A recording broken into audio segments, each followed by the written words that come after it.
Baik, teman-teman, kita lanjutkan. Oke, nah pada tadi sudah Pak Eci jelaskan terkait dengan bagaimana cara mengidentifikasi distorsi liabilitas ya. Dan biasanya itu muncul karena adanya leasing yang dicatat sebagai operating lease padahal secara substansi dia adalah finance lease. Nah, dari situ kita harus telusuri laporan keuangannya dan kita lakukan undo. Undo-nya gimana? Silakan cek di video sebelumnya ya. Nah, pada video kali ini Pak Eci ingin membahas terkait dengan distorsi pada ekuitas ya. Nah, distorsi pada ekuitas ini ya, jadi apa sih yang menyebabkan si ekuitas itu bisa terdistract gitu atau bisa terganggu nilainya gitu ya. Nah, pada dasarnya yang menyebabkan distorsi pada ekuitas itu ya karena adanya aset atau liabilitas gitu ya. Nah, ini keduanya bisa mendistorsi equity. Kenapa? Kembali ke persamaan akuntansi. Ya, aset ditambah dengan liabilitas, aset sama dengan liabilitas ditambah aset sama dengan liabilitas ditambah equity gitu ya, ekuitas. Nah, artinya apa? Kalau kita ingin mengetahui nilai ekuitas berarti tinggal dibalik aja. Ekuitas sama dengan gitu ya, aset dikurang liabilities gitu ya. Tinggal aja pindahin ke sini. Oke.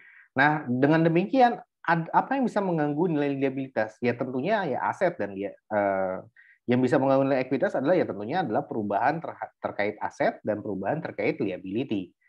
Nah, seperti itu.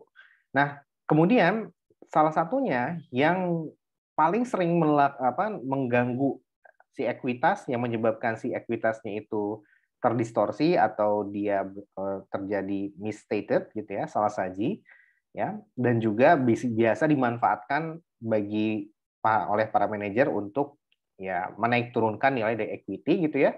Itu adalah penerbitan yang namanya convertible bonds ya. Jadi convertible bonds ini enak ya. Jadi pertama kalau kita ingin membiayai suatu project, nah ya financing the project, maka opsinya ada dua. Bisa lihat lewat liabilitas atau debt gitu ya, atau bisa lewat penerbitan saham ya, equity gitu, saham gitu ya.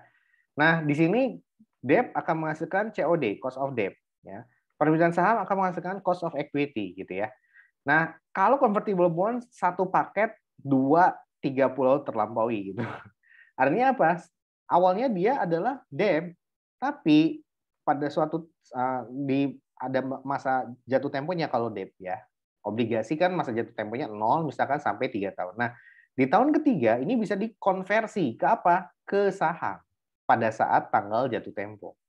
Nah, jadi si apa namanya yang memiliki si debt holders gitu atau bond holders memiliki opsi lu mau dibayar pakai saham atau mau dibayar pakai cash gitu ya. Kalau di tahun ketiga ya udah deh gue bayar dipakai cash aja. Nah, maka nilai nominalnya di tahun ketiga let's say 1 miliar gitu ya. Ya udah berarti nanti dia akan mendapatkan pembayaran 1 miliar plus bunga gitu ya, plus bunga. Nah, seperti itu. Nah, sedangkan kalau dibayar pakai saham, nggak ada kas yang keluar. Ya, udah semuanya dikonversikan ke saham. Sehingga apa? Ini seolah-olah seperti right issue atau penerbitan saham tambahan tanpa melalui mekanisme yang menerbitkan prospektus dan kawan-kawan gitu ya. Nah, sekali aja prospektusnya begitu penerbitan obligasi kan harus bikin prospektus gitu ya. Tapi nanti begitu dikonversi nggak perlu bikin prospektus lagi gitu, langsung dikonversi ke saham. Artinya apa? Nanti mendapatkan kepemilikan atas si PTS misalkan ya, PTS ini ya. Nah, seperti itu. Jadi bisa ada dua opsi, dibayar pakai duit atau dibayar pakai saham gitu ya. Nah, jadi di sini inilah yang menyebabkan ya instrumen keuangan inilah yang menyebabkan si ekuitas dari si emiten bisa terganggu. Nah, seperti itu ya. Nah, bagaimana contohnya? Contohnya mari kita lihat di Excel berikut ini. Oke, nah teman-teman semua kita lanjutkan ya, ini Excel-nya. Oke, kita baca aja dan masih menggunakan contoh 2007 ya, dan di tahun 2020 ke atas ini tidak ada perubahan ya. Pada dasarnya ini ada perubahan PSAK-nya aja ya. PSAK yang dipakai adalah PSAK 71 ya. Karena ini kalau convertible bonds ini kan instrumen liabilitas keuangan dan masuknya ke PSAK 71. Ya, seperti itu. Dan juga bisa jadi nanti selain convertible bonds bisa ada juga PSAK 53. Ini PSAK 53 ini berkaitan dengan pembayaran yang berbasis saham. Berarti kalau nanti ada aset yang dibayar dengan saham gitu ya. Nah, ini pakainya PSAK 53. Kalau ada liabilitas yang dibayar dengan dilunasi dengan saham, maka pakainya PSAK 71. Seperti halnya tadi kan ekuitas bisa terganggu karena adanya aset dan liability gitu ya. Kalau adanya aset berarti adanya membeli suatu aset tetap ya, tapi dibayar dengan saham. Nah, maka acuannya PSAK 53. Kalau melunasi suatu utang tapi dengan menerbitkan saham, maka ini pakai convertible bonds atau di PSAK 71. Oke, itu terkait dengan relevansinya di PSAK terkini. Nah, di tahun 2007 kita baca contohnya ya. Pada dasarnya si PT XYZ ini menerbitkan 1 juta lembar ya convertible bonds. Nah, harga par value-nya atau harga nilai nominalnya adalah $1 per lembar. Berarti kalau $1 per lembar total convertible bonds yang diterbitkan nilainya adalah $1 juta gitu ya, $1 juta. Nah, $1 juta ya, $1 juta. Oke, nah di sini nominal interest-nya adalah 10% ya. Nah, 10% ini adalah coupon rate ya. Nah, tinggal kita harus cari tahu berapa market rate-nya ya agar bisa tahu berapa present value dari si bond karena nilai 1 miliar ini 1 juta dolar ini adalah nilai pada saat jatuh tempo. Nah, kita lihat jatuh temponya kapan. Nah, maturity-nya in 3 years ya. Nah, ini dia maturitasnya jatuh tempo di 3 tahun. Nah, berarti kita dapat informasi. Pertama par value-nya ya, carrying value-nya atau nominal value-nya ya itu sama dengan bukan carrying value tapi dia adalah par value ya atau nominal value atau face value ya. Nah, sama aja nominal atau parnya adalah sama dengan $1 juta ya. Kemudian periodenya tenornya adalah 3 tahun, kupon rate-nya adalah 10%. Nah, seperti itu ya. Nah, tinggal kita tahu ini adalah convertible bond atau bukan. Nah, di sini ternyata dia bisa dikonversi tiap $1 bond, artinya 1 lembar bonds gitu ya. Itu bisa dikonversi ke $1 ya, shares pada saat jatuh tempo gitu ya. Jadi 1 lembar saham yang bernilai $1 ya. Jadi bisa dikonversi nih bond dikonversi ke shares gitu ya. Nah, seperti 1 bond dikonversi ke 1 shares. 1 shares-nya adalah $1, 1 bonds-nya adalah $1 ya. Nah, jadi kalau dia sudah menerima shares, maka tidak lagi menerima uang cash sebagai repayment, pembayaran ketika di jatuh temponya gitu ya. Nah, oke. Nah, dalam hal ini kita cari tahu ya, interest rate dari similar bond tanpa conversion options adalah 15% ya. Nah, pertanyaannya adalah bagaimana ya convertible bonds ini kita nilai pada saat initial recognition, pada saat awal ya, awal terbit. Kemudian pada saat subsequent measurement, nah pengukuran setelah tanggal pada saat terbitnya. Jadi pada saat misalkan dilunasi dan sebagainya itu gimana tuh perlakuannya. Dan juga bagaimana kita kalau tiap tahun itu jurnal untuk si convertible bonds-nya seperti apa gitu. Apakah menerima interest-nya berapa. Nah, itu yang dimaksud dari subsequent. Nah, dan juga pada saat maturity, pada saat jatuh tempo. Nah, jatuh tempo berarti ada 2 opsi, bisa dilunasi dengan cash atau bisa dikonversi ke saham gitu ya. Nah, dalam hal ini berbagai macam opsi bisa dipilih dan kita bisa menggunakan salah satu dari opsi tersebut sebagai asumsi kita ya. Nah, oke, itu adalah isu utamanya. Nah, jadi ketika kita tahu ada kasus convertible bonds, maka lihat lagi ke laporan keuangan dari emiten ya. Kalau ini convertible bonds, maka pada saat awal pencatatan gimana gitu ya. Nah, silakan baca ke CLK dan silakan baca ke prospektus gitu ya. Nah, dan rate yang dipakai ketika pada saat dia initial recognition itu berapa gitu ya. Nah, biasanya rate yang dipakai itu adalah lebih rendah daripada 15%. Ya, kenapa? Karena dia convertible bonds gitu ya. Artinya apa? Kalau carrying value coupon rate-nya adalah 10%, biasanya lebih rendah dari 10%. Kenapa? Karena dia convertible bonds. Artinya bonds ini mahal. Kenapa? Karena dia bisa punya opsi untuk dikonversikan ke saham. Jadi si bondholders punya berbagai macam pilihan gitu ya, bisa dibayar pakai duit, bisa dibayar pakai saham gitu ya. That's why biasanya harganya mahal. Kalau harganya mahal berarti premium ya nilainya. Kalau premium berarti kan nilai yield-nya semakin kecil atau nilai market rate-nya semakin kecil gitu ya. Untuk memperoleh nilai premium ini maka kemungkinan nilai market rate-nya di bawah 10% ya atau sama dengan 10% ya. Seperti itu. Nah, padahal kalau kita lihat di pasar obligasi dan dengan perusahaan dengan tingkat level yang sama, misalkan triple A gitu ya. Nah, kalau kita hitung ternyata rata-rata dia mendapatkan bonds yang tidak memiliki nilai konversi di angka 15% nih market rate-nya atau yield-nya. Artinya harganya pasti diskon ya karena di atas 10% gitu ya. Nah, seperti itu. Nah, terus gimana Pak? Nah, inilah yang akan kita undo sebetulnya ya. Nah, oke, nah apa yang menyebabkan harus diundo gitu ya? Nah, yang menyebabkan harus diundo, nah ini yang menyebabkan terjadinya equity distortions ya karena adanya convertible bonds ini ya. Nah, yang pertama ya alasannya kenapa harus di undo equity distortions? Apa yang menyebabkan distorsi terhadap si nilai ekuitas ya yang dalam bentuk convertible bonds ya, convertible bonds. Nah, apa penyebabnya?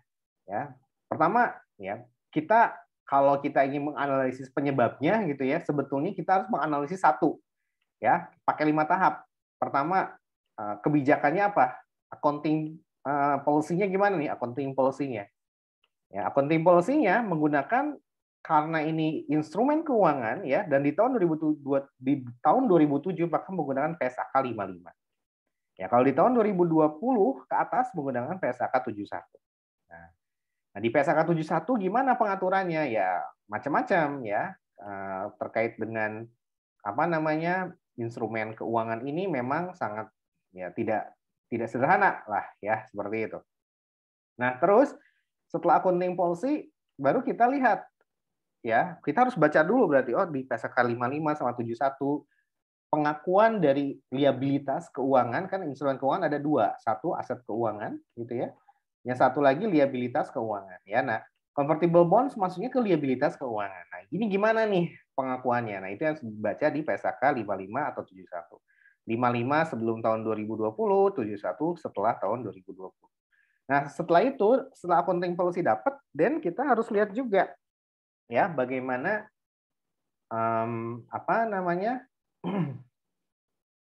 fleksibilitas yang diberikan oleh si standar ya, flexibility. Ya, berarti ada fleksibilitas seperti apa nih pengakuannya? Ya, kalau di PSAK 71 bisa liabilitas keuangan itu ya macam-macam ya, bisa diukur pada historical cost, bisa diukur pada fair value gitu ya. Nah, seperti itu. Karena kan ini yang menerbitkan liabilitas. Nah, kemudian strategi yang dipilih oleh si perusahaan gimana? Nah, ini harus baca lagi di laporan tahunan dan laporan keuangannya ya. Nah, yang keempat, baru kita lihat setelah strategi bagaimana kelengkapannya disclosures-nya, di CLK-nya gimana, kemudian informasi di prospektusnya ada atau tidak terkait dengan convertible bonds ini gitu ya. Nah, oke, kalau gitu 5, dan baru kita lihat red flag gitu ya.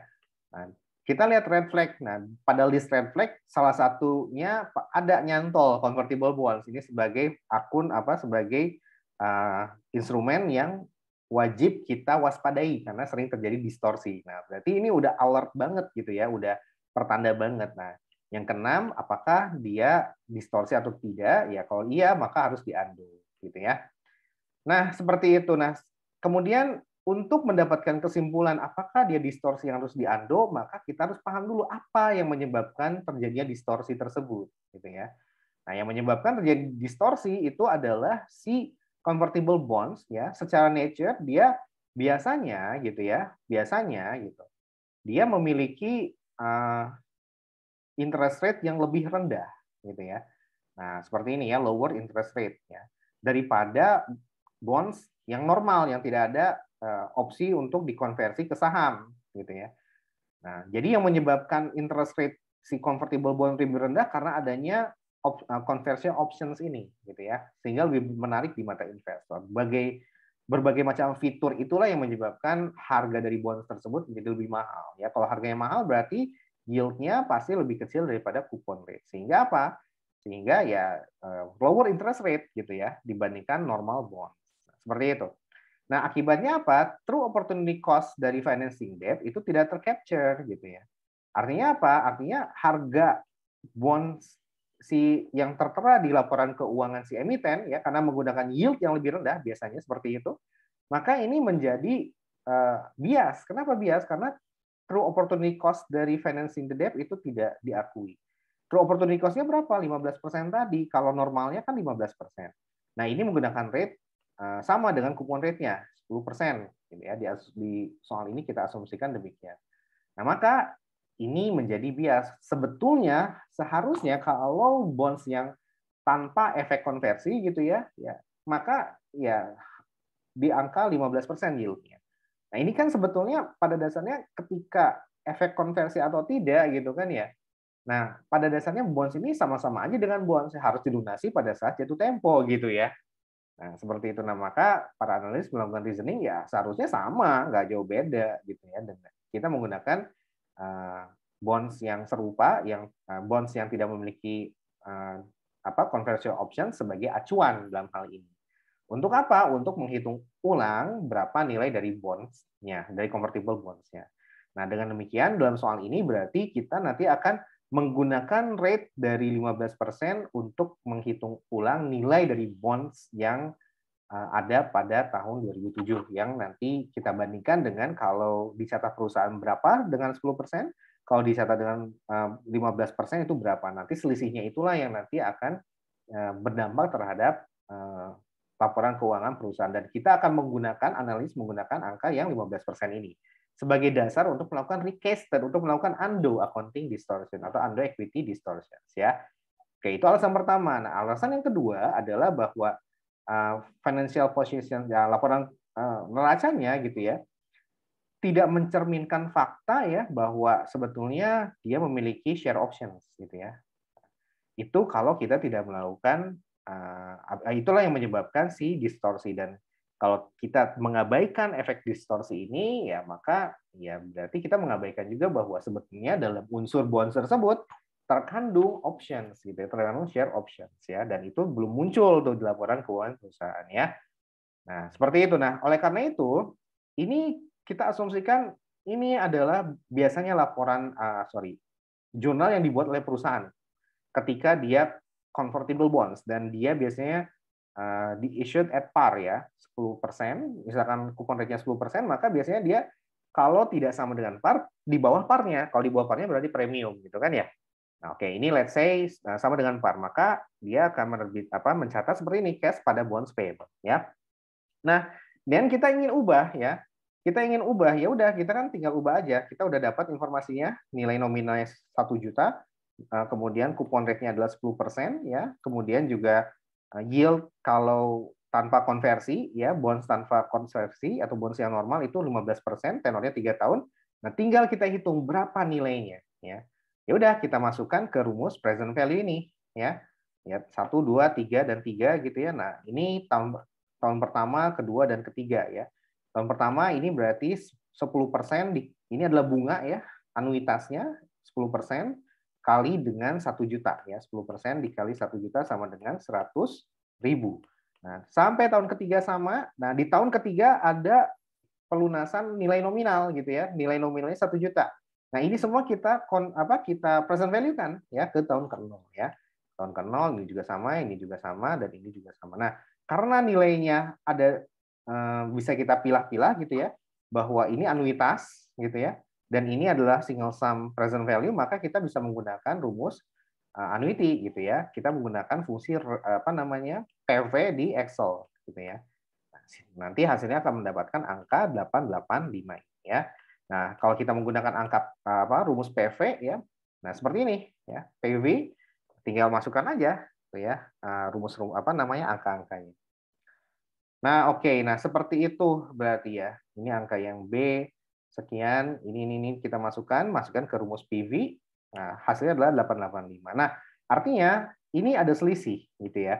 Kalau yang berdasarkan pencatatan perusahaan ya, dia diterbitkan at par ya, berarti nilainya adalah sama dengan nominalnya, sama dengan 1 juta.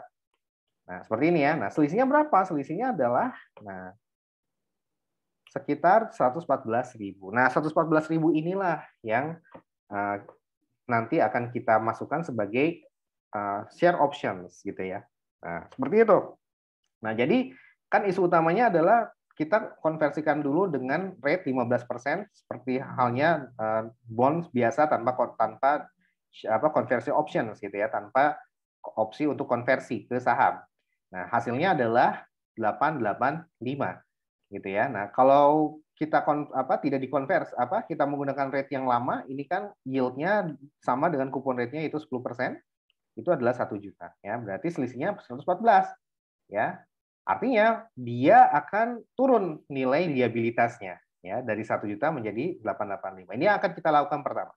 Nah, yang kedua, jangan lupa bahwa selisihnya ini bukan gain tapi ini adalah options ya. Nah, tadi ya bahwa isu pertama kan gunakan angka 15%, isu kedua jangan lupa untuk memasukkan efek dari options ini. Nah, maka ini bukan gain, tapi ini kita catat sebagai apa? Sebagai, nah ini ya, share premium atau conversion equity. Nah, seperti itu. Jadi dengan kalau kita bikin jurnal seperti ini, maka apa namanya ya sebetulnya tanpa perlu dibikin jurnal nggak masalah ya. Gitu ya. Karena kan kita hanya perlu mengetahui si nilai bonds-nya berapa, 885. Kemudian options-nya berapa, 114 gitu ya. Nah, options dicatat pada apa? Pada share premium. Nah, artinya dari sini berarti nanti si nilai liabilitas akan turun ya, 114. Tapi nilai ekuitas akan naik sebesar berapa? 114. Nah, gitu jadinya ya. Maka nanti kita akan melakukan recasted terhadap laporan keuangan si Ki gitu ya, dengan menurunkan liabilitas sebesar 114 dan menaikkan ekuitas sebesar 114 juga ya. Seperti itu. Nah, dengan demikian itu yang dilakukan ketika initial recognition. Nah, kemudian kalau subsequent periodnya gimana? Ya, subsequent periodnya kita harus bikin tabel amortisasi atas yang 885 ini gitu ya, dengan rate 15%. Nah, inilah tabel amortisasi yang nanti kita bikin tahun pertama, tahun kedua, tahun ketiga gitu ya. Nah, ingat seperti tabel amortisasi biasa yang sudah kita lalui di pelajaran AKM ya. Kalau dia 885 berarti ini kan berarti nilainya adalah diskon ya, berarti semakin bertambah tahun semakin bertambah nilainya. Sampai akhirnya tahun ketiga nilai nominalnya adalah 1 juta tercapai gitu ya. Nah, dari sini berarti nanti kita jangan lupakan efeknya bahwa ketika ada berubah nilainya berarti di sini juga apa namanya interest expense-nya menjadi turun gitu ya. Nah, ini jangan diabaikan juga dampaknya terhadap interest expense-nya. Nah, seperti itu ya. Beda halnya kalau dia 1 juta kan interest expense-nya apa namanya? Kalau dia nilainya 1 juta 10% gitu ya, maka kan interest expense sama dengan interest paid, tidak ada amortisasi gitu ya. Tidak ada amortisasi gitu ya. Nah, artinya apa? Artinya kalau dia mencatat dengan 10% gitu ya, maka otomatis di tahun pertama ini akan 100.000 juga nilai interest expense-nya gitu ya. Nah, bandingkan dengan yang ini kan 132 gitu ya. 132. Nah, berarti ada kenaikan dalam hal ini. Ya, di satu sisi liabilitasnya turun 114, kemudian ekuitasnya juga naik ya 114 ya, liabilitas turun, tapi interest expense naik. Ya, tiap tahunnya gimana naiknya? Beda-beda tiap tahunnya gitu ya. Nah, selisihnya 132 dikurang 100.000, tahun pertama 137 dikurang 100.000, tahun kedua dan seterusnya. Ya, seperti itu. Nah, dan juga ingat juga ketika karena ini berbeda ya, maka ada yang namanya amortisasi atas diskon ya. Sehingga nilainya makin tahun makin bertambah gitu ya. Nah, artinya apa? Selisihnya jadi di tahun pertama mungkin 885 dikurang 1 juta gitu ya. Di tahun kedua ya bukan 885 lagi, tapi di akhir tahun ini kan awal tahun pertama ya. Di akhir tahun pertama atau awal tahun kedua nilainya menjadi 918, maka berubah lagi nih nilainya gitu ya. Nah, efek inilah yang harus dipertimbangkan ketika kita melakukan undo convertible bond distortions atau undo equity distortions ya. Nah, seperti itu. Nah, oke. Nah, yang kita ingin cari tahu itu sebetulnya adalah yang share premium ini, karena ini berkaitan dengan si ekuitas ya. Tetapi karena convertible bonds ya, bonds itu juga berkaitan dengan liabilities ya, otomatis nih nanti kita undo juga, kita recasting juga liabilitiesnya ya. Nah, tapi yang berkaitan dengan bab ini hanya yang ekuitasnya aja. Nah, sebelumnya kalau dia convertible bonds diterbitkan at par gitu ya, maka tidak ada unsur ekuitas di sini ya. Nah, tapi ini kita undo gitu ya. Kita coba masukkan angka 15% ya. Sehingga apa? Sehingga nilainya 885, dan 885 ini selisihnya bukan gain dan juga bukan diskon ya. Tapi kita catat sebagai share premium. Nah, inilah yang dimaksud dengan equity distortions karena adanya convertible bonds ya, dan inilah yang harus kita pertimbangkan ketika melakukan undo dari si convertible bonds ini ya. Berarti nanti ekuitasnya akan kita tambahkan dengan 114 ya. Nah, demikian ya. Nah, terus tadi juga ya efeknya ketika subsequent measurement tidak ada kaitannya nanti ke retain earnings tentunya ya. Equity-nya kalau expense-nya bertambah berarti equity-nya nanti akan berkurang. Net income berkurang, retain earnings berkurang ya.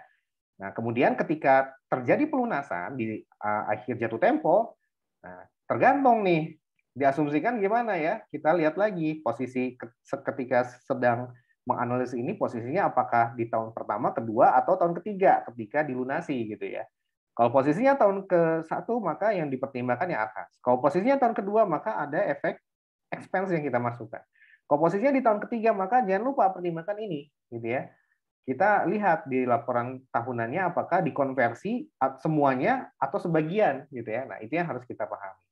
Nah, kalau dikonversi semuanya, kita asumsikan demikian, maka yang akan terdampak adalah, nah, pertama, share capital akan bertambah ya, ordinary. Nah, kalau kita menggunakan angka yang awal ya, kupon yield-nya itu 10% sama dengan kupon rate-nya, maka yang share premium ini nggak akan muncul, gitu ya.